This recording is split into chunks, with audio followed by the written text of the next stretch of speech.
Reflections آن دا ری awakening asset. ابھی آپ لوگوں نے پہلا جو اس کا ایک ویڈیو دیکھا تھا اس کے اندر میں آپ کو ٹائم لائن بتا رہا تھا اور یہ بتا رہا تھا کہ یہ چیپٹر یا یہ ایسے کب لکھا گیا تھا اور اس وقت جو ہے دنیا کی کیا صورتحال تھی. یہ سٹوری جو ہے نا، یہ کہانی، یہ ایسے جو ہے وہ ہسٹوریکل پرسپیکٹو میں دیکھنا بہت ضروری ہے. اب جیسا کہ میں کہہ رہا تھا کہ نا اپنا برٹرینڈ رسل نے لکھا ہے کہ سب سے پہلے ایسٹ کی اور کی سویلائزیشنز ترقی کر رہی تھیں، ان کی حکومت تھی، اجارہ داری تھی. اس کے بعد پھر الیگزینڈر کے آنے کے بعد جو ہے وہ الیگزینڈر نے جب گریس فتح کیا، اس کے بعد سے پھر رومن امپائر شروع ہوئی. رومن امپائر کی تباہی جیسے میں نے پہلے بتایا تھا 7th سینچری میں ہوئی جب جرمنی سے لڑائی ہوئی. اس کے بعد سے پھر جو ہے وہ عرب اینڈ اسلامک سویلائزیشن اسپریڈ ہوئی. لیکن اس دوران چائنا کے اندر ٹینگ ڈائنیسٹی جو تھی وہ بھی بہت اہم ڈائنیسٹی تھی. اب ہمیں ان کے بارے میں یہ سمجھنا چاہیے کہ ساری جو پہلی ہماری سویلائزیشنز تھیں ان میں سائنس، فلاسفی، نالج کریشن ہر طرح کا کام ہوتا تھا. تو یہ کہنا کہ کوئی ایک سویلائزیشن کسی سے زیادہ ترقی یافتہ ہے وہ کویسچنیبل بات ہوتی ہے. اگر آپ ویسٹرن اسکالرس کو دیکھیں تو ویسٹرن اسکالرز جو ہیں نا اپنے روم کے فال کے بعد کا جو پیریڈ ہے اس کو ڈارک ایجز کہتے ہیں. میں ایک لائن آپ کو پڑھوں گا، ہو سکتا ہے وہ آپ کو بعد میں نظر بھی آئے کہیں پہ. وہ یہ کہ یہ لکھتا ہے the supremacy of the east was equally glorious and almost equally extensive. The supremacy of the East was not only military but science, philosophy, poetry and arts, and also flourished in China and Mohammedan world at a time when Europe was sunk in barbarism. اس کے اندر دو problematic باتیں. وہ یہ کہہ رہے ہیں کہ بھئی جن کو نمبر 1 یہ محمدن کا جو اس میں لفظ استعمال ہوا ہے نا یہ کویسچنیبل لفظ ہے اور مجھے افسوس ہے کہ یہ ہماری ٹیکسٹ بک کے اندر وداؤٹ ایکسپلینیشن دیا گیا ہے.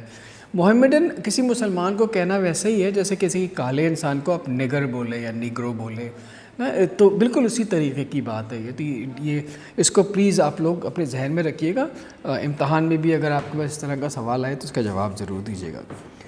تو وہ یہ کہتا ہے مسٹر رسل، وہ یہ کہتا ہے کہ یورپین اسکالرز جو ڈارک ایجز کہتے ہیں روم کے بعد کو، وہ دراصل ایک لفظ یہاں پہ یوز کر رہے ہیں، وہ may be you will see it, unpardonable insularity. Insular کا مطلب ہوتا ہے انسینسٹیو، نہ جاننے والا، اگنورنٹ ہے نا، بہت ہی اگنورنس کی والی بات کر رہے ہیں. تو یہ کہہ رہے ہیں کہ ایسا نہیں ہے کہ روم کے فال کے بعد اندھیرا چھا گیا تھا دنیا میں، اس کے بعد بھی ترقی ہوئی تھی. ہمیں پتہ ہے کہ خلفۂ راشدین کے زمانے میں، ان کے بعد بھی صرف مسلمانوں نے ملٹریلی ایڈوانس نہیں کیا تھا، بلکہ سائنس میں، فلسفے میں، منطق میں، جس بھی ایسٹرانومی میں، ہر جگہ پہ آپ دیکھیں گے کہ اس وقت آپ کو مسلمان اسکالرز نظر آتے ہیں. تو یہ کہنا کہ وہ ڈارک ایجز ہیں یہ فولش ہے، ریسسٹ ہے، اس کو وہ انسولیرٹی کہتا ہے. آپ اس کو اگر کہیں تو آپ یورو سینٹرک ریسزم بھی کہہ سکتے ہیں. یہ تو ہو گئی بات ماضی کی. اب آتے ہیں دیکھتے ہیں کہ وہ آخر چاہتے کیا ہے، ان کا ہمیں ریکمنڈیشن کیا ہے. وہ بات کر رہے ہیں کہ ہم جو ہے ٹیکنالوجی کو، سائنس کو فالو کریں، لیکن اس کے ساتھ ساتھ انہوں نے ایک اور خطرہ بھی بتایا کہ سائنس کی وجہ سے ہماری جنگیں جو ہیں، انہوں نے نیوکلیر وار کی بات کی ہے کہ اپنا اس سے پہلے امریکہ، آپ کو پتہ ہے کہ جاپان ناگاساکی کے اندر اس نے ایٹم بم گرایا تھا، تو وہ پہلا بہت بڑا جارحانہ حملہ تھا جس کے اندر کہ سائنس کی ترقی کی وجہ سے لاکھوں انسان مر گئے تھے. تو وہ یہ کہہ رہا ہے کہ سائنس کی ترقی کی وجہ سے، ٹیکنالوجی کی ترقی کی وجہ سے جنگیں بھی ہو سکتی ہیں اور دنیا میں تباہی بھی آ سکتی ہے. تو وہ ایشیا کے لوگوں کو یہ کہہ رہے ہیں کہ بھائی آپ جو ہے نا سائنس، ریل روڈ تو بنائیں لیکن ایٹم بم نہ بنائیں. آپ جو ہے اپنا جہاز پہ فلائی کرنا تو سیکھیں، لیکن آپ کوئی ایسا کام، فائٹر پلینز نہ بنائیں.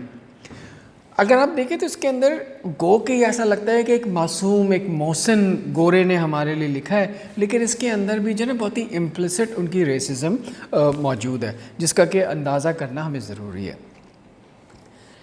ایک اور لفظ آپ کو اس کے اندر نظر آئے گا، وہ ہے کاسموپولیٹنزم. وہ آخر کاسموپولیٹن کیا ہوتا ہے؟ بڑے شہروں کو بولتے ہیں کاسموپولیٹن، رائٹ؟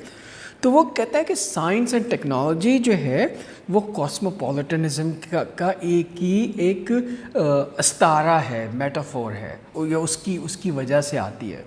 تو ہمیں وہ یہ کہتا ہے کہ بھئی آپ انگلش سیکھیں، انگریزوں سے آپ سائنس اور ٹیکنالوجی سیکھیں، ان سے فلسفہ سیکھیں، لیکن آپ ان سے جنگ کا کام نہ سیکھیں. تو یہ اس کا مدعا ہے. گو کہ آپ کی کتاب کے اندر ایسا نہیں لکھا گیا ہے، آپ کی کتاب میں تو ان کو وہ لفظ و لفظ لکھا گیا ہے.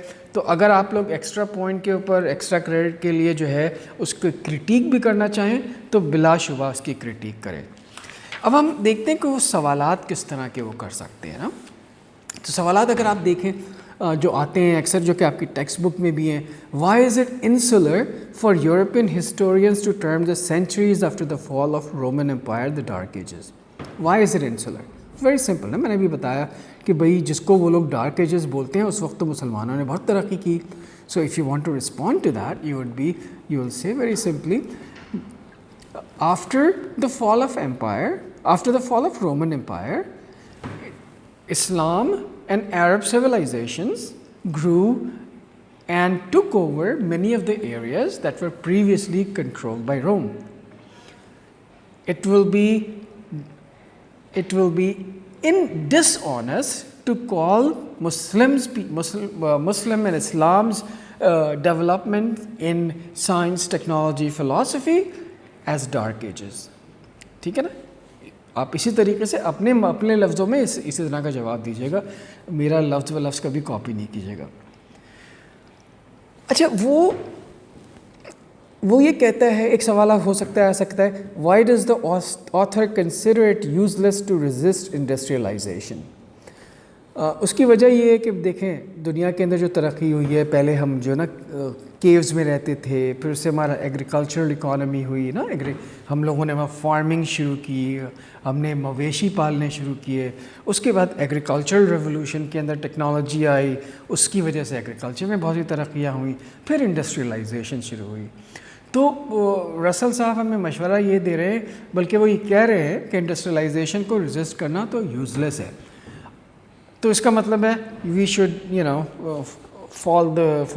get on the bandwagon and just carry on, right? تو اس کا جواب آپ کو یہ دینا چاہیے کہ he thought industrialization is inevitable, therefore to resist is futile. اپنے لفظوں میں جواب دیجیے گا، میرا لفظ کاپی مت کیجیے گا پلیز. اچھا، اس کے بعد ایک اکثر جو کوشچن آتا ہے وہ اس طرح کا آتا ہے کہ ایٹیٹیوڈ کے اوپر، does the author welcome cultural uniformity اور not? How does he justify his attitude? اب کلچرل یونیفارمٹی کیا ہوتی ہے؟ اب اگر آپ دیکھیں کہ کولونائزیشن جیسے ہی ختم ہوئی تھی، جب برٹش امپائر بھاگ رہی تھی اور نئے نئے ملک پیدا ہو رہے تھے اپنی اپنی جگہوں پر، اپنی آزادیاں کنٹرول کر رہے تھے، تو اس وقت دو طرح کی موومنٹ تھی لوکلی. ایک تو وہ لوگ تھے جو کہ یہ چاہتے تھے کہ ہم جو ہے نا مغرب کو فالو کریں، ایوری تھنگ ان کی every T and cross every T and dot every I to make sure that we are following a Eurocentric American approach. لیکن دوسری طرف کچھ ایسے بھی تھے جو نیشنلسٹ اور لیڈرز تھے، وہ یہ کہتے تھے کہ نہیں، ہم جو ہے ہماری جو ہے نا اپنی آئیڈینٹی ہے، ہم جو ہیں اپنے اندر ہی رہیں گے. ان لوگوں کا خوف یہ تھا کہ اگر ہم گوروں کو فالو کرنے لگیں گے تو ہم سب لوگوں کی تہذیب و تمدن جو ہے وہ ایک ہی یورپین جیسی ہو جائے گی. تو رسل یہ کہتے ہیں کہ کلچرل یونیفارمٹی جو ہے نا وہ ممکن ہی نہیں ہے اور یہ ہونی بھی نہیں چاہیے. لیکن کلچرل یونیفارمٹی نہ ہونے کی وجہ کا مقصد یہ نہیں ہے کہ آپ انڈسٹریلائزیشن اور سائنٹیفک ڈیولپمنٹس کو نہ یوٹیلائز کریں.